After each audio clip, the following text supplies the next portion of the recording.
was amazing. Don't lie to me. Thank you very much, Trevor. I'm Pulse. I am joined, of course, by the jungler of Origen. It is amazing out here. Now, that win was pretty clean-cut when it got down to it, but I want to go a little into the past with Champion Select. Did you guys get everything that you wanted? Because then Diamond, he didn't pick the meta jungler, he went for the Nidalee, and then we also had the Taro pickup as well. You guys focused out Cabochard. We actually didn't get what we wanted, but it was an alteration of our comp that we wanted to play, so it was fine for us to pick the Vladimir again, to pick like the Rex that we played in the Challenge Series finals already instead of the Gragas. So we're completely fine with the picks that were coming in for us. I was kind of caught off guard that he actually prioritized the Nidalee as a blind pick, which I think is not that good, because like Gragas Rex just beat everyone in team comp wise and in skirmishes usually. So. But overall, we're kind of fine with what we had. Yeah, it definitely seems to work out for sure in game. I kind of want to get your thoughts on the Taric though, because this is the second time we've now seen it. Yeah, and it had an interesting result.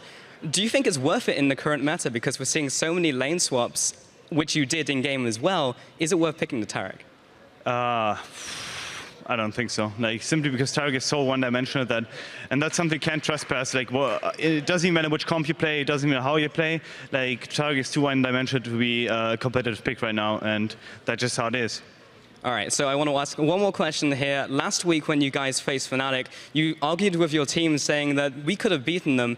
What do you think that you need to change to challenge the top 3 coming into the rest of the split? Practice harder, practice better, and just execute. Well, there you have it. Thank you very much, amazing. Feel free to rejoin your team, and congratulations once on that win. So we're going to shoot it over to the analyst to break down the rest of that game.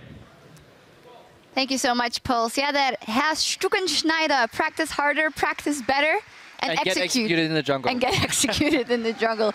Probably not. No, but it is quite interesting, because we keep talking about, or you keep talking about what are the things that a top team needs. For them, it seems to be still quite focused on just practicing and getting better at the basics. They are, after all, a first split in the LCS team. Yeah, and if we see at what's working for them, oh, we hear the crowd go nuts over, I presume, Fnatic getting on stage.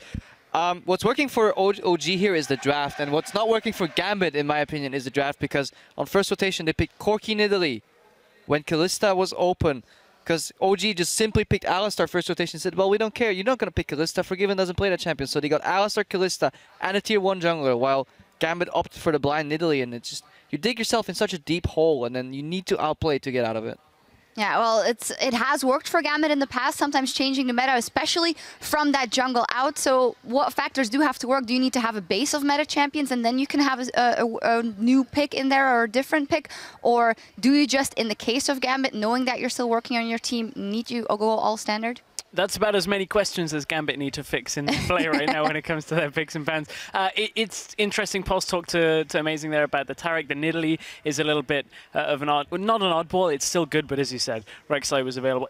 Just Gambit's pick and ban just didn't really sit well. I can see what they were trying to do with the first 2 picks, but then to try and pull that off is so difficult when you're letting so many tier 1 picks go away. The reason you can play meta champion is because there's so many examples of how to play them. If you go off the grid, then you need to play differently, and you see that there's a bit of shot calling issues on the side of Gambit, and that's exemplified in our first replay. If we can get that on your screen right now, we see a repeat of what Giants did last week against H2K. They grouped up in the top lane and they tried to sneak under that tower, but yet again they did the same thing. So on the top lane we know what happened. They're going to aggro on Pepper and they're going to force him off and they're going to deny the creeps.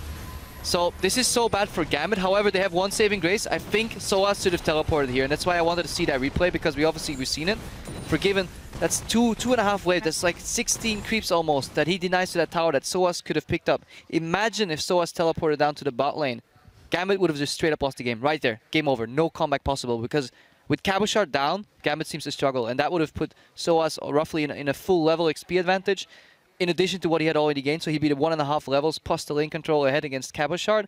That would have been straight up game over. Yeah, that would have been game over. It took some 10 minutes more. OG got rolling. Xpeke got his first kill before 10 minutes, which was the first time in the split. And once OG is snowballing, there is almost nothing that can stop them, which has been their strength. And it really didn't help Gambit that they were so low on kills for the majority of that game. I mean, there was a point where the game was 17 kills to 2.